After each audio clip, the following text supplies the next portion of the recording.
It's okay.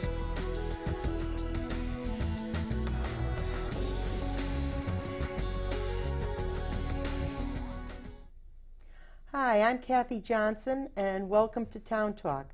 I have with me this evening Father Russ Carmichael and Dominic Cotton, two people that I know you've seen before if you follow any of the Town Talk shows. And we're going to kick a few things around today. A little roundtable discussion about issues in Connecticut, politics, maybe hit on some of people with disabilities, the judicial system. We have a wealth of knowledge at this table today. So welcome, Father Russ. Welcome, Dominic. Thank you. To the show, and it's always a pleasure to have you. It's great to be with you again. You know, Dominic and I are always roaming around. It really is good to be here, Kath. Well, thank you. And I guess my first question off the top of my head is, what are you two up to lately? I know that I'm busy trying to win the election in Oxford, Connecticut for first selectman, which is on November 3rd. Vote Row A, everyone. But I'm going to ask you two, what's happening in New London? What's happening around Hartford? Well, New London... New London's kind of sorted itself out, sorted itself out, right.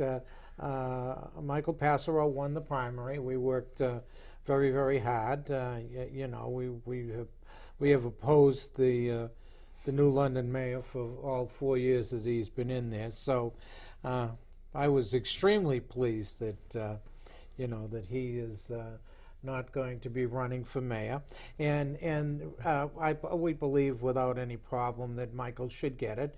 It's a great race. Bill Vogel is running in the Republican thing against Michael, but Bill's a nice guy. It's a clean campaign, which is something that I'm not usually used to. It was a dirty primary. But Mr. Vogel is a nice guy and stuff like that. But he's not mayor quality. He's really more the captain of a ship, not right. Yeah, which is a very different situation that people don't understand. And whoops, I guess I just left the TV show. Oh, do we have some technical difficulty? Power, all right. power. Well, we'll deal with it. We'll work our way through. This is a live show. But things have been really good for me up there. I know with well, I know. We have a couple other mayoral races we're involved in. Obviously, a first select woman race that we certainly support over here. I have your I know I have your support. We're winding down to the end in Oxford, and it's crunch time, and there's a lot to do. My job was to meet people. That's my job. Meet people, connect with people, discuss the issues with people. But I'm glad to see, and you mentioned, in a big city, Father, like New London, it can get down and dirty. We try to have some manners in Oxford, although through the years there's been a little pokes. I'm a Boston Democrat. You know what I mean? I'm from a political family up there, Boston. I've never. Very few, if any, what one call clean political fights, but that's the history. Sure. That is the history of our situation, right from Washington getting involved. Look what's happening in Bridgeport. No, exactly. If you could take any more twists and turns. Oh, could you believe it? Into what happens? But we interviewed Mary Jane Foster back in July. Oh, I remember that. I was here in the audience. Very, very impressive lady. Yes. And through all the twists and turns, she was kind of she had her issues with Mayor Finch, who she helped get into office 8 years ago, and was part of his transition team. And I guess they had a falling out over the years over the way he handled everything. Finch lost to our crime lord Ganem. Is that amazing? Is that amazing? And I say that because they had a whole expose in the Connecticut Post on Sunday, talking about him, Trump, that was involved back in the 90s with the casino, and that's kind of where he went off the rails. Trump was apparently paying like $8,000 like a year, a month, you know, and he was charging people by the square foot.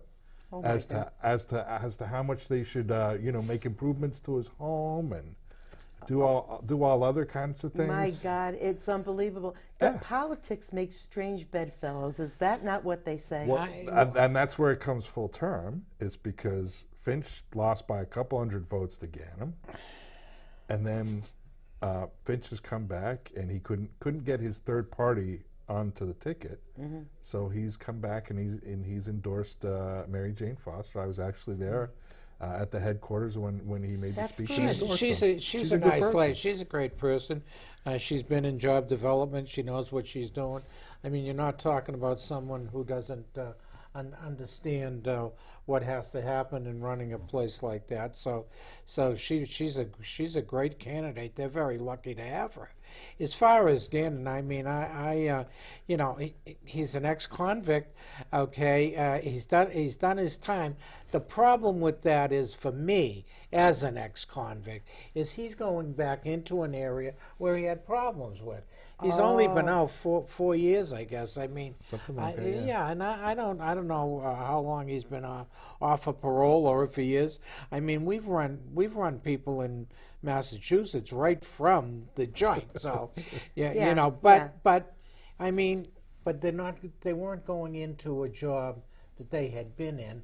They weren't going into a job that they were found guilty of things in. I mean, you wouldn't want to place me in the head of a armored car service that was or as a bank security over there, bank security credit. I mean, this would be the wrong place for me even now, having been out for so many years. I see your point. You wouldn't want an ex-alcoholic to walk in a bar in an atmosphere of... You wouldn't want him behind the bar. So, I mean, people are not realistic when they're looking at this man, especially when you got a great candidate like her. I mean, if you didn't have anybody, stuff like that, but you've got Foster Day. She's a great. Well, we've studied her. We looked at her, and so we hope that she does well. Yeah. Well, you know, I'll say this to you. That's a very good thought that you have, Father, about that I needed to remember. People all deserve a second chance. Oh yeah. They deserve a second chance, but then what is that? As you say, he's going back into a situation like that. But going back to Foster, yeah. The woman that Yes. I was very impressed with her when I observed her interview with you, and she's an attorney, correct? I believe she is. Yeah. Yes, and I was very impressed with what she said, that the first thing she would look at would be how money is spent.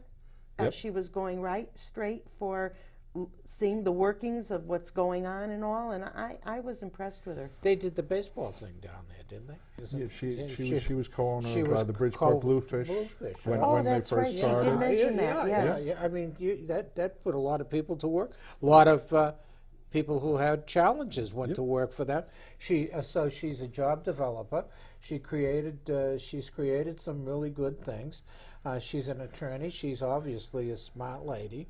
And executive quality, and I mean, that's the kind of person that they need. That's the kind of person and they need somebody down there, I think, when I look at it, who has some of that building ability, that has brought projects to fruition from the ground up and stuff like that, with all the things that are going on down there. You know better than I do, There's Dominic. a ton of work, obviously. Steel Point is coming to life after, I've been working on this for like 30 years, I want to say. What's Steel Point? Steel Point is the head of where two rivers come into Bridgeport Harbor, and it's basically where everybody can see the Bass Pro Shop going up as you're going down 95.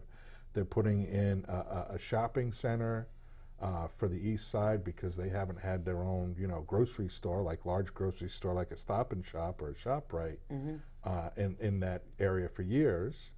So that's going up, and then they're supposed to be doing movie theaters, hotel development, all kinds of different stuff, and those are the things that are bringing in a lot of the jobs into the area. And sometimes you take that I don't know, spearhead, you want to say, and it can help improve things Everything around it, as everything goes back. Right, exactly. Yeah. And I worked in Bridgeport for a number of years, and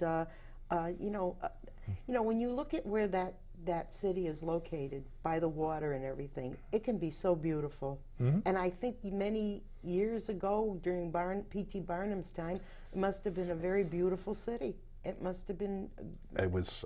I know. I took a trip with one of my clients. We went over to the beachfront that they have there.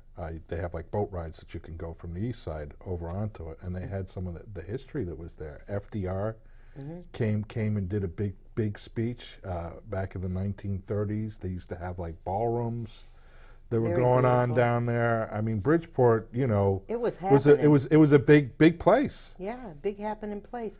Well, as long as we're here and, we can talk about so many things, I can't resist. What do you think of Donald Trump? What do you think of this election? What do you think of what's going on in Washington? Let's show the people who are locals and get Comcast that we can be as sophisticated as those people on CNN and Fox in talking about this subject. Oh my God. I don't think Donald Trump and sophistication really go hand in hand together. Well, no, maybe not. But I mean, well, you can't deny. Wait. You gotta be careful with Donald. Okay, he is a great entertainer. Yes. There's no question about it. You can't. I personally have got real problems with the man, but he is clearly a great entertainer.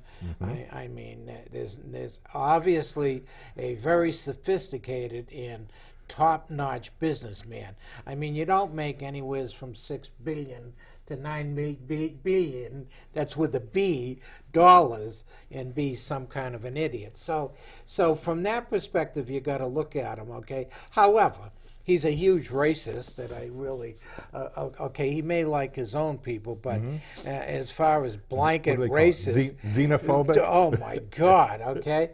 I mean, even the use of his language and the way he talks about those people and them people and everything else. On immigration, I mean, in one swat, he condemned every Mexican that ever walked the planet. I mean, that's right. Come on.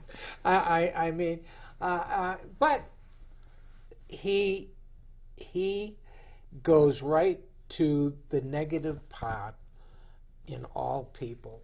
I mean, people are frustrated and seriously angry. There's true. no question about it. We got serious race problems in this country. People blame the black community for all the poverty stuff and stuff like that. So he hits that negative part and that negative anger with people who are the middle class is losing everything. So he's scary. Okay. Yeah, he's scary because here's one thing he's saying is, and here he is, I guess the top 1% or better, or whatever you want to say. Here he is, super wealthy, and he's saying, we have to take the money away from people like me. He's saying that. He's saying that. Yeah, but his tax plan, that's not saying and doing are two different things. His tax plan isn't doing that. He may say that, and people that don't understand it, when you get the experts looking at his tax plan, he's taking in more money, and he's going to take in more money. But what you see is anger. You see, what's scary is people say, oh, he can't be president. I don't believe that. On my side, I mean, I'm a socialist. Right. I mean, I never thought, I wouldn't even myself be able to run for any kind of office for being a socialist from that perspective. Bernie Sanders is getting all the crowds and everything else. Again, on the other side, you have people that are angry with sitting politicians. They always view Barney, who's been an outsider, even though he's been there for years, and he's considered and always been considered an outsider. So you see him, I mean, gaining tremendous support on the Democratic I left. see that happening. Yeah, so you got the two poles of angry people. Now, obviously, Hillary's going to be, she's got the brains, she's got the power, she's got anybody. I mean, if you're looking at somebody, she's the real leadership that's there. Well, it's a more centrist, She is centrist, and I think much Forget like Joe Biden. Joe Biden much like Obama has been a centrist. centrist. I mean, I know everybody wants to paint him as a socialist. He's not. He's not. He's nowhere close to that. Close. He never But was. you know what? When you're centrist, it's either you're going to put off both ends of the spectrum, and people who are centrists, the people who are in the center, they're not as vocal as the people that are on the far left, Exactly right. or the far right. Angry people vote, as they say, and people and what like that. What I wanted to point out about Donald Trump versus Hillary is this: Hillary has the experience, the brains, and everything in that package. But what I see is you have to have a natural talent to think on your feet in a debate, a natural talent to communicate and connect with your audience. And unfortunately, a lot of people, including myself sometimes, have a tendency in a debate to watch the person that can think on their feet, speak from their heart, and not be so staged and coached. And that's where I think some of Hillary's got to come out a little more. I think. Oh, I think you're gonna. I think tonight you'll see her in debate situations. I've watched her for years, and when I say years, okay, I watched her from Wellesley College. She's an Alinsky girl. That's how far back I know Hillary Rodham, Clinton. She goes, okay, we're talking 70s. Okay, we're talking way back. She went to Wellesley College, graduate of Wellesley College and stuff like that. She was an Alinsky student, so as an organizer and stuff like that. Her background is unbelievable. And on her feet in a regular debate, I don't think Trump is going to even come close to her. And I think you're going to see that. Tonight you're going to see, if you're going to watch the Democratic thing tonight, you're going to see her and Bernie really not go at it, but really talk about issues clearly, with the differences in their issue in a real way that doesn't have all this baloney drama stuff in it, so that you can understand where they're coming from. Okay, again, Joe Biden. I love Joe Biden. Oh, he's a nice man. I love Joe Biden. There's no question. But he needs to stay home. Take a rest. Become Secretary of State or something else. Okay. Right. But Joe doesn't need to take away from what's happening. I'm scared. I'm afraid our own party will go a little bit crazy and go out and vote. Try to vote for Bernie and stuff like that. I mean, and I hope if he doesn't get it, they don't get angry and then don't go out and vote. Right. We have a tendency to do that. Yes. Because I really am frightened about Trump. Well, right from the beginning, I've been frightened of him. I think we're underestimating. Everybody underestimates him. What I wanted to ask, Dominic, I'll ask Dominic this, and I'll bring this up.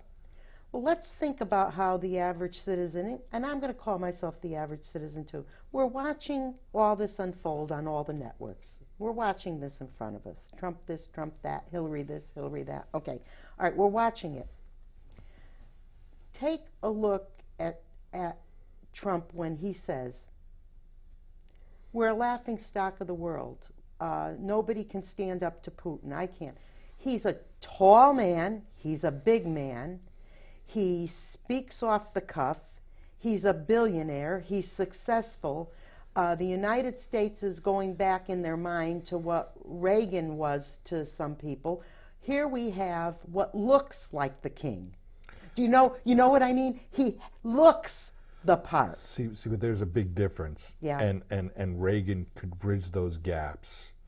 and reach over the aisle or reach over to other ends of the spectrum, and he could find a way to bring things across that I think so many people have painted themselves into a corner.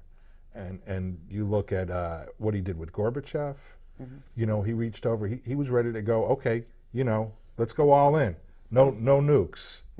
And you know, came away with the deal. You know, that they made. You know, just like fixing Social Security, just like fixing immigration. You know, he had a lot of good people advising him, but he could be able to explain it in his own words. And he could hit those notes that would get you involved, or you know, created what they call, I guess back in the day, the Reagan Democrats. All the Democrats that went across the party because they believed in him.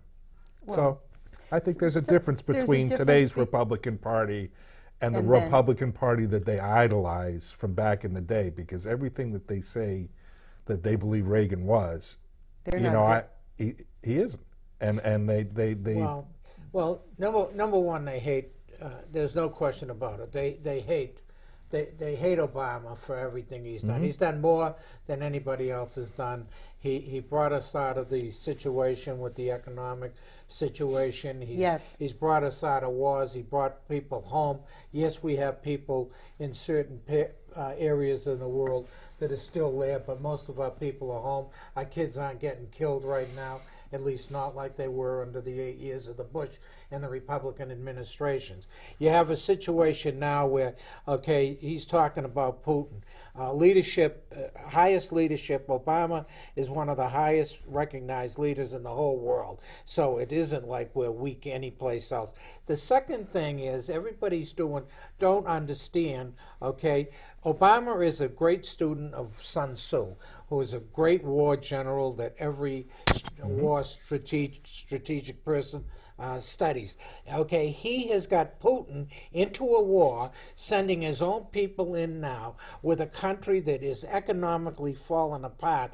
If that's called leadership, he has got Putin fighting his battles over there and destroying his own country. He's going to get in a quagmire that within 6 months to a year, he's wishing he's going to get out of there, and he's not going to. Obama is one of the smartest strategy people and wartime generals that we've ever had. That's no kidding. I know. It's a street fighter. Yeah, and you know, because that's of course he is. And you know that, does it bother me that he's pushing up the Syrian president? Because that's who's leading the country to get to ISIS. He is doing the battle for us. Yeah, of course he is. His people are going to... crazy over there. That's right. And he's keeping our kids out. The key is, I don't want my serving military. I don't want my daughter going over. She went over to Syria to take those nukes out of there. I don't want her to go back over there. I don't want any of them. I don't want any of that stuff. I don't want our kids over there fighting for a situation that is there. It's a civil war there. It's religious. It goes back in history, and everything else. And you're going to have all those factions. I don't want my kids now going over there. Well, you see, Dominic, too. Thank you. No, you've got it. You've got it. I agree with you.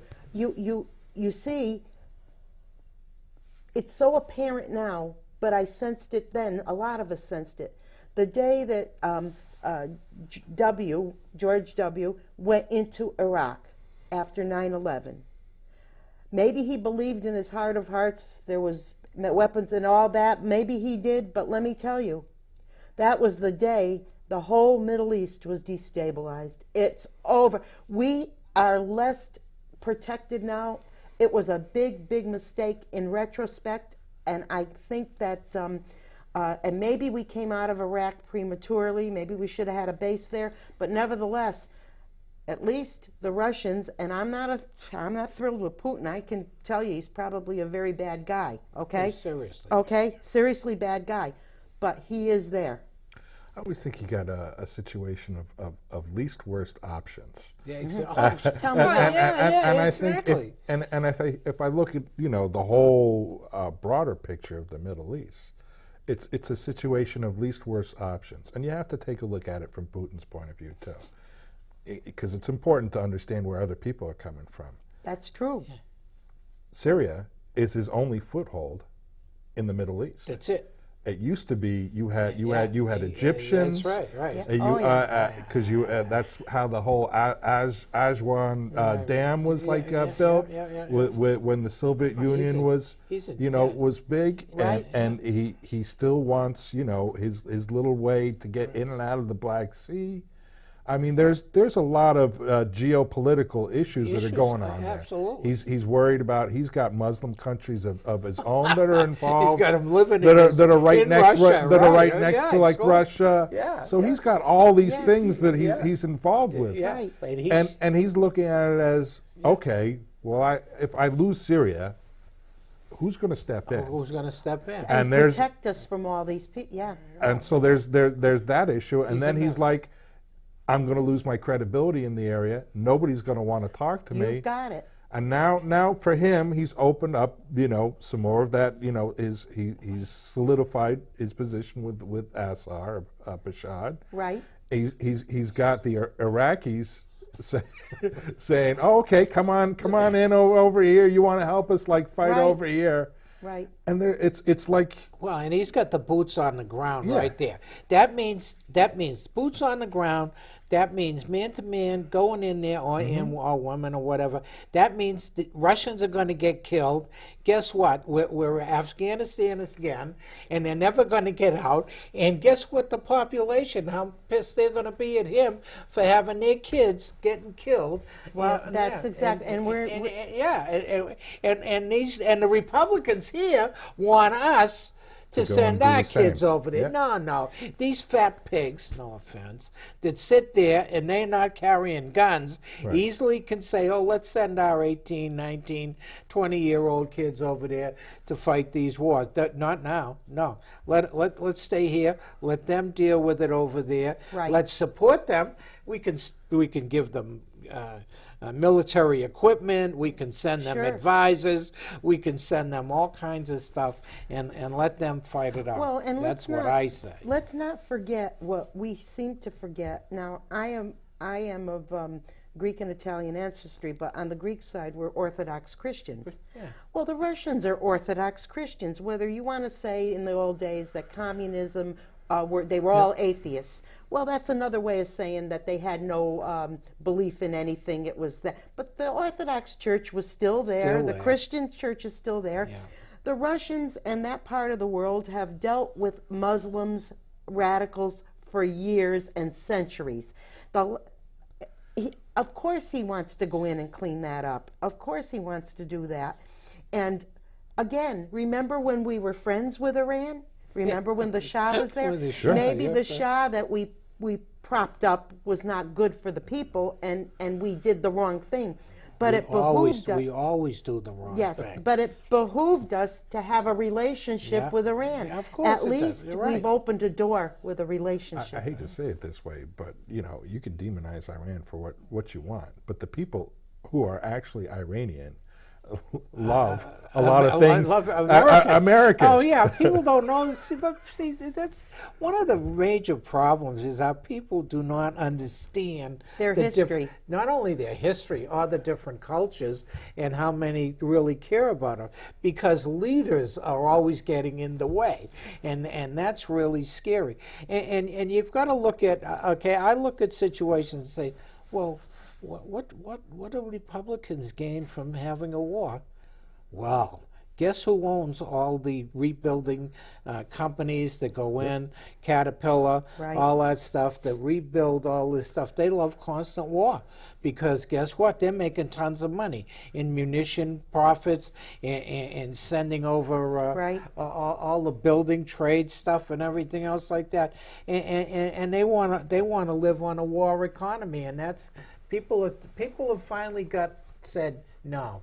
guess what? We don't need to do that. What we need to do is let's rebuild the infrastructure of the United States again. Let's build it up to where our roads are right and our bridges are okay. Let's send our kids to school free. Let's have medical care for everybody, one payer, everything, Yes. a system of medical care. We don't have a system.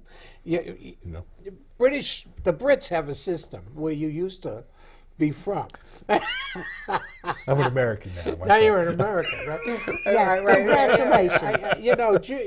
I mean, other countries have medical care systems. We have. I don't know what we have. It's a Frankenstein monster. Yeah, insurance company pay for your aspirin at $25 a pop, or don't get it, and see you Well, later. I mean, this is where I don't believe in straight capitalism. I think that you have to have some regulation in the market. Oh, Right. Look at yeah, that's you're talking about drugs. Martin, whatever his name is. that did Yeah, that the to dirt them. bag Oh, that sits here my and takes a God. medication that people with AIDS need, and people who have a certain Oh, and then he tuberculosis. charges $700 a pill or something. Yeah, In one takes day, it from he a took pill that costs him $1.50. $1.50. He went to $700. $700. That is. Yeah, I mean, mean they were the guy belongs making in money jail. at $13.50. Even They 10, originally even said. $5 or whatever. But it's Well, I can tell people, and all of us here have had the same situation with if you break a leg in this country, you're home free. yeah. If you have a catastrophic illness, Oh, or yeah, you yeah, have a yeah, disabled yeah, person, you gotta be or kidding. you have something that's like that, forget it. It isn't bad enough that you're suffering. I will die before my medical bills get paid. I mean, I pay them every month. Well, yeah. But and I'm not going to say how much it is. But I've got chronic conditions. Okay, I'm going to be dead, leaving a big bill. Okay, that is never going to get paid, and I couldn't pay it in my lifetime. And the Well, prison system did that to me. So that's a But that's anybody with catastrophic illness or not, and that's one of the problems is we don't take care of people. If we had a system of preventative medicine where it wasn't costly and stuff like that, you'd have a far healthier society than we Well, have. those of us that are sitting here who I worked in healthcare, Well, and of you course. and you have we've advocated in Hartford for those in need, which we know that to balance a budget, it is coming off the backs of the disabled in this state. We look at all this, but it isn't bad enough. Now, I have a son that was brain injured in a car accident. Most of the viewers who watch the show probably know this. It isn't bad enough that you're suffering from the tragedy of what you're dealing with, but then you're navigating another head of the dragon, the healthcare system.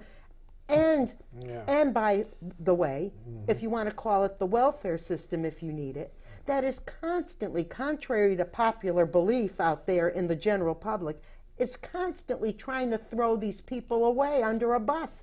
They're constantly trying to take the welfare away. They're constantly trying to take the health care away. They're constantly holding. You Trying have to to cut your fight back all like the a time. tiger Right, to yeah. keep it. Well, And they don't get it until they've lived it. well, that's why I'm so nasty. And that's why Because you're fighting all the time. and that's why I'm the lunatic woman screaming, "Let me speak!" And that's why you're but up you have- there with, yeah, with but the you have to facts. speak. Well, I have to laugh because, Yeah. I mean, I take a look at some of like the national stuff, and you're talking about like welfare or food stamps, and they Right. want to constantly take it away. Guess who have the highest proportion of food stamp usage? Down in sort of like the southern belt there of Alabama, Mississippi, everybody else. Sure. They're a lot of the white people that are down there. Of course. Oh, that are yeah, that are in of course. poverty, In but they poverty, say yeah. take away food stamps Yeah, from like everybody. Because they don't think it's them. That's part of the issue. That is part of the Well, issue. is that you they don't know. realize that someone making six figures a year, living in a $600,000 or $1 million house, actually really thinks that they're living this dream that because they've done all the right things, that they can't cross the street tomorrow and find out that they don't even have enough money to navigate what it takes to get the health care you need. Oh, yeah. One catastrophic illness, I don't care where you are. Your insurance is gone. You're in serious trouble. That's why I They don't get understand. Okay, unless you're if you're a 1%er, you're totally different. You're all good. You're good. But if you're not, maybe 3%, I don't know. But if you're below that, if you're the 95% of the people, I don't care if you're making $1 million a year. I don't care. $1 million a year ain't a lot of money if you have a catastrophic illness. No. See you later. It isn't a lot of money. Why people don't go out and demand that the United States has a medical care system for everybody, that everybody should be. I don't Because they've understand. engaged in demagoguery and scaring the public that that's communism, socialism, Well, whatever. you know what my friend says? It's because of the insurance companies. Sure it is. Because you're going to put everybody out of business, and we can't afford to put all the insurance Well, the reality companies. of the facts were Obamacare was a Republican idea. No kidding. Mitt Romney did it back in Well, they did it in Massachusetts. Massachusetts. It was a bipartisan thing put together, sharp, and it is, and that's exactly right. But we've got to get the insurance companies. Nobody should be making a profit on people being sick That's exactly and hurt. right. That is outrageous. I mean, so when it comes to my socialistic community kind of who I am, I say, if you know how to heal somebody, it is your obligation to do that without ripping a profit from that. That's humanity. I mean, now obviously doctors need to make a living. Sure. Nurses need to make a living. I'm not Absolutely. saying taking away your living, but I'm saying these insurance companies do not need to be. We need a system that gets them out of it and stuff like that. I can't. It drives me crazy. Let me give you an example. I'm sorry. No, it's okay. I'm going nuts No, here. you should. I want a passionate show. You haven't turned 50 Shades of Red my yet. So Listen, God. Father, listen, with the two of us here, and Dominic will calm us down, but let me put it this way. Having been a cytotechnologist in the state of Connecticut for 45 years, retired from Yale University School of Medicine, the pap smear, the simple pap smear, harmless, painless, simple pap smear, cheap, done often, and if done often, saved so many women from the 40s who were dying of cervical cancer. It was Dr. Papanicolaou. He did a wonderful service for women. In comes the human genome is broken, is solved. In comes molecular. In comes all this molecular. What's happening now? The pap smear is being flushed down a toilet. Cytotechnologists are losing their jobs. Women at my age are told we don't need a pap smear anymore. They've done statistics. Well, if 2 or 3 women fall through the crack because it's usually slow growing, it's only a statistic. The truth of the matter is they should be doing the molecular HPV test and they should be doing the pap smear on everyone simultaneously. But what they have done is they have taken a simple test, misused it, the pap smear, gotten into all these other things, colposcopies where they pick a woman's cervix to death and then she can't have children, overkill on everything instead of doing it the old-fashioned way, following the patient properly and often. Now they're convincing women molecular is the way to go. In 15 years, I predict, and of course don't have a PhD or MD after my name, but I'm only the poor slob that sat at the microscope doing this for 45 years. My prediction is in 10 to 15 years, we're going to see women with invasive cancer again. And I can tell you that the first year I was a cytotechnologist in 1968, 69, 70, we saw women that had not been screened yet. We saw them with invasive cancers, 6, 7, 8 invasive cancers a week. When I left, if I saw one invasive cancer in the last 15 or 20 years, it's a miracle. Even the new techs coming out have never really seen an ugly cancer, we usually catch it before it's invasive. 95, 99% of the time. I don't think that's going to happen anymore. I'm off my soapbox now, Father. I think the general public and the women, if you're talking about women's health care, should know that. Well, it's about money. You know what it's all about. It's all about where the money goes. Where's the money go? Okay, it's cheaper to do this other stuff. You get rid of all these people, even if it was a really good progressive thing that worked good and was positive, we throw it out. But we do that with everything. Everything. We do that with everything. Well, I think technology, and I certainly I remember when they broke the code for the human genome, and they were talking about all these things that were going to come about from it, and I think that it's been more complicated than what people first realized, and everybody thinks that the next greatest thing that's going to come out is going to be that much better. It's my wife works in MRI, and you know what? They have these machines that can do like incredible stuff. And for some things you need it, but not for everything. That's right. But everybody wants the 3T with the super, image and everything else, when some of the older machines work just as well for certain things. You don't need to do that on everybody's need to have it like that. That's exactly right. And that's what drives up healthcare. Right. And it's because nobody understands the true cost that goes behind it, and that was the whole point of insurance companies, is you have a third-party payer. I get my bills. I used to be on a different insurance plan where I paid 80/20. My doctor signed me up for a nuclear test. I was like, well, can't we do this cheaper? And he's like, well, yeah. We could do like this old-fashioned test where you get on the treadmill, right. and they do the sonogram of your heart. Right. I'm like, great, okay, that's only costing me $200 versus like the nuclear one that was gonna, I didn't have to do anything and cost me $1,000. Right. If so it's not broken, why fix it? Yeah, but there's no people don't really get to see that their choices within the healthcare system make or break, right. how much the whole system pays as everything, because somebody else pays it for them. Well, it was like years ago when they had what they called the high-risk pregnancy test, which was the blood test. It was meant for women who were in crisis or whatever, and they needed to know immediately instead of waiting for the rabbit to die.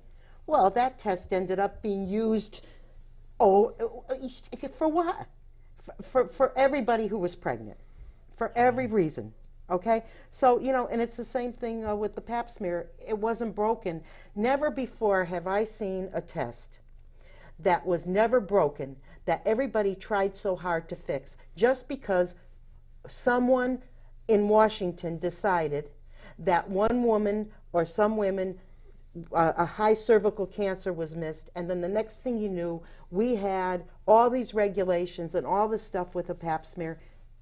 Again, somebody lobbied who was going to make some money that way. Every time when you talk about that kind of stuff and you talk about someone in Washington, I have to laugh as I think about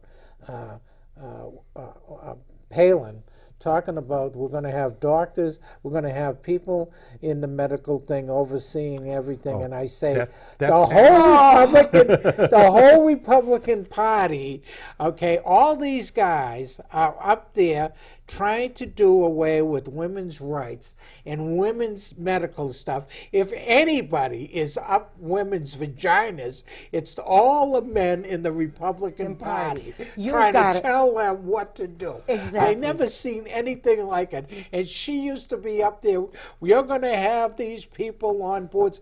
Yeah, your whole party. That's who. I said, I'm not a scientist, but I want to play a gynecologist for some reason. Look at the, yeah, no kidding. Why? I mean, abortion, the Planned Parenthood thing drove me crazy. I'm saying, this has been one of the best things for women in the United States. I know more women that use that thing, and what are they trying to kill it? Then they start with the abortion thing. I mean, I remember when I was a kid and abortions and the stories Oh, and my God, everything else and and the horror things, what women went through and everything else. I was a young teenager, early things. And then when I went to prison, I ended up doing time with our local abortion doctor, who ended up getting 3 years, and because he was doing abortions, and you know. And I used to talk to him, and he said, I'd do it again.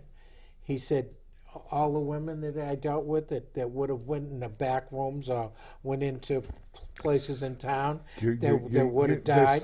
There's some human behaviors that people think that they're going to regulate and change that aren't. And that's one of them. I think like the war on drugs is an abject failure. Business. Let me tell you, from a guy's standpoint, you get a shot, you get the first shot.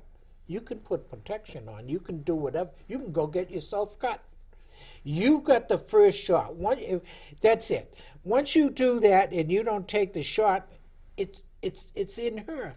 It's her call. It's her problem. It's her call. It's not your. I don't care if you're her husband. I don't care who you are. You didn't do your thing. Now it's her call. You're out of it. Well, let me. You're out of it. Being the only woman here on our panel. Let's go. No, that's good fun. No, let me say this about it. My mother always said to me, Kathy, you may not think it's fair. You may not think it's right that a man gets away and you don't. She said, but it's the way you were made. It's the responsibility you have. And she said, it's your responsibility to protect yourself and the vessel you are. For a woman, when you decide to cross over that line, because now everything says it's okay, now you've put yourself in a situation, and this is what I would say from my belief. You can't tell people what to do and what not to do. Yeah, exactly. They have to have a change of heart as individuals. The government can't do it, anyone can't do it, it's the person and whatever they believe in, a higher power or whatever. That woman has to have a change of heart and decide what they're going to do. It's between them, their doctor, and whatever higher power they believe in and how they want to go forward. And what I would say to every woman that's watching my show from a woman's point of view, when you get yourself into that situation, you're going to find out after the fact that you are going to have the choice of, do I cut off my right arm or do I cut off my left arm? So what I would say to all the younger women as an older woman, take good care of yourself, because what Father said is, that poor woman, from the male point of view, and that's what you would tell a son. Yeah, right. What I would tell a daughter is, now you're left with it. Right. Don't get angry. This is why you're special. Uh-huh. Try to think of it that way and not have yourself in that position. But having said that, we aren't the ones that have to live that life. Oh, exactly. We aren't right. the ones who are in that person's head. Exactly. It isn't up to any of us to tell somebody what they should or shouldn't do. And that goes a spiritual thing. That goes for all priests. It's none of their business. Okay, I don't care. I don't care who the priest is. I don't care what the religious denomination. I don't care what. You're a guy.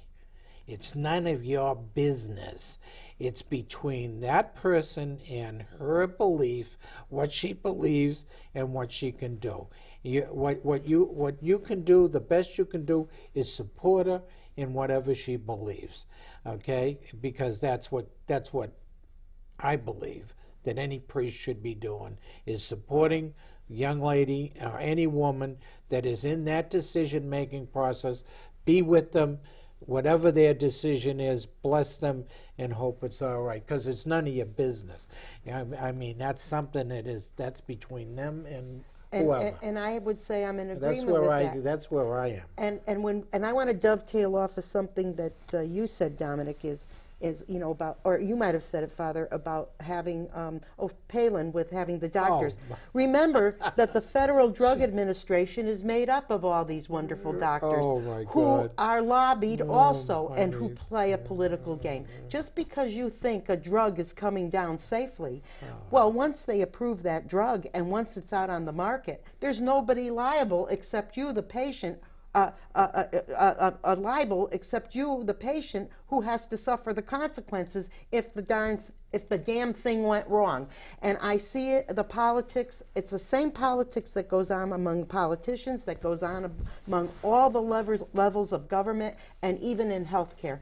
I honestly, you wonder why someone like Donald Trump everybody's jumping around about. But anyway, that's boy, we've kicked that issue around, haven't we? I just have you, Dominic, you being the more subdued one of the two of us, have you got anything to say about this? Would you like to wrap this up? Well, Because you do your homework more than I do. I think much as you talk about all these things that can happen after the fact, the reality is that we need to do more for our communities to lift them up so that they're not looking at themselves and saying, I'm just here, you know, to have kids and I don't have any opportunities to be able to have a career or to be able to choose the time in which I want to get pregnant.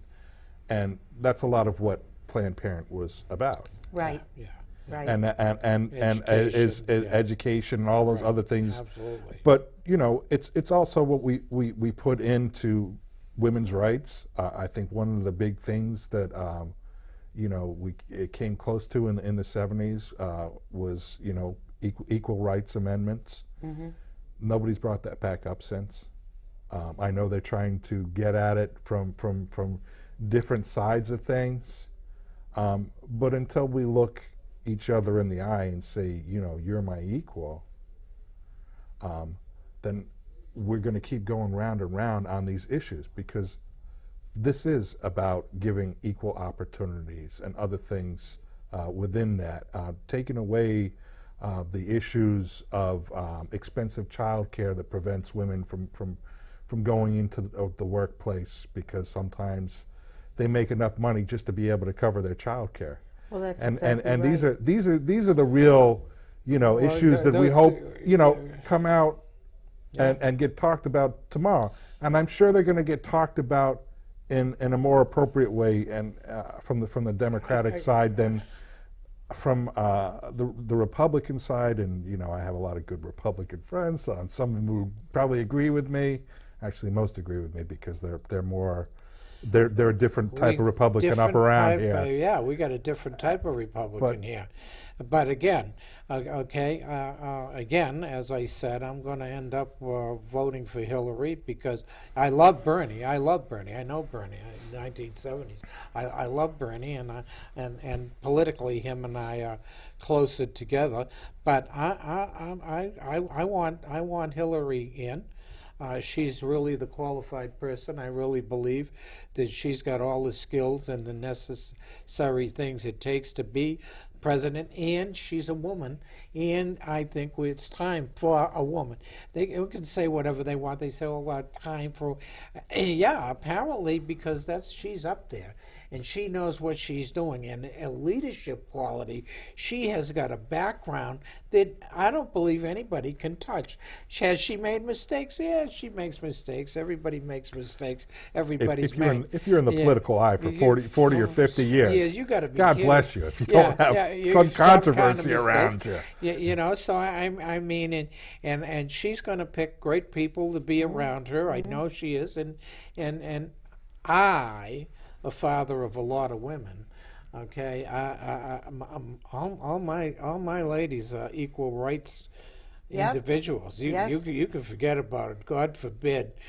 They don't know anything else. I mean, you know, they were brought up in a household where everybody was equal. You know, I cooked, I washed, I cleaned, they cleaned, everybody, they cut wood, chop woods, they fix cars, they change. You know what I mean? Everybody got paid the same as young people when they were working. Forget it. Well, they're equal. They don't know not equal. You brought up Hillary, which is good. We only have a few minutes. We still have more than 3 or 4 minutes, about 3 minutes now. But, they've hung this Benghazi and this thing. You know what? It's like a big court of law. I wish the citizens would understand. If you can discredit the witness, you've won the battle. And I really think that, okay, maybe she shouldn't have used, but did she go out of her way to tell spies our secrets? Did she go? What is this? I don't think any Democrat cares about Benghazi or the emails. And what's his name? I forget his name. The Republican clown that got out there and basically said, "Yeah, we went after her because of her numbers, and we knew she was going to." Sure, of course that's they it. did. For me, that's the end of it. They Of can course do whatever they they did. want. I don't care. I don't think anybody cares. I really don't think anybody in the Democratic side cares about the emails. Hey, the guy who did everything was, what's his name, Assad, right? He's oh my goodness. 1 minute. I didn't realize. I thought I had more than that. No, it doesn't look like. So I'll leave this alone. All right. Okay. We'll pick it up on a all different right. day. You know what? I got my numbers crossed here, and I'm going to say goodbye to my guests because my assistant there, my son Robert, again, tells me we've got 1 minute. You've got a minute. So there's no point. I love this little roundtable discussion. Always have fun I with hope you. my audience sees that local people have brains, and the three of us could be guests on CNN and Fox News and on NBC or Good Morning America. I really believe it. Well, all right, I'm going to say to my engineer, Wayne Johnson, and to Floatin' Fred, and to who's your... JR. JR and Robert. We're going to start signing off, and I'm going to just end it as I usually end it and saying, have a good evening and a better tomorrow. This is Kathy Johnson saying goodbye from Town Talk.